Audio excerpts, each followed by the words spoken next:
আমি আমার জীবনে পারি না এবং পারবো না বললে কোনো কথা শিখিনি। তবে হ্যাঁ, ছোট যখন ছিলাম তখন মা যদি বলতো এই কাজটা করো, তখন সঙ্গে সঙ্গে উত্তর দিতাম আমি পারবো না। তো আরো একটা গোপন কথা বলে দেই এর মধ্যে, যখনই বলতাম পারবো না তখন কিন্তু আমার মা অস্ত্র ব্যবহার করতো। তো জানেন অস্ত্রটা কি? মায়েরা যেরকম অস্ত্র ঠুসঠাস করে দিয়ে থাকে তাকেই অস্ত্র বলছি আমি। মন যদি ভালো থাকতো সব কাজ করতাম, আবার যদি মন ভালো না থাকতো তাহলে কাজ করতে চাইতাম না, পারবো না বলতাম, এর মধ্যে ঠাস ঠুস খেতাম। তবে পারতে হতো, আমার মা করেই নিত। আমার মা সেরকম বাহাদুর বংশের মেয়ে ছিল। তবে মার এত বকাবকি খেয়েও সম্পূর্ণ কাজ শেখার পরে অন্যের বাড়ি যায় কিন্তু আমি কোনো কাজই জানতাম না।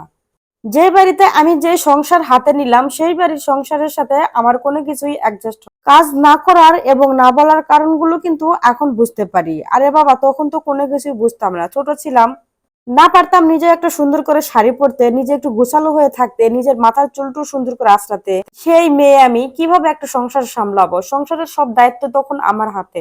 বড় মাছ কাটবো আমি, খাবার বেলা পাবো কিনা জানি না।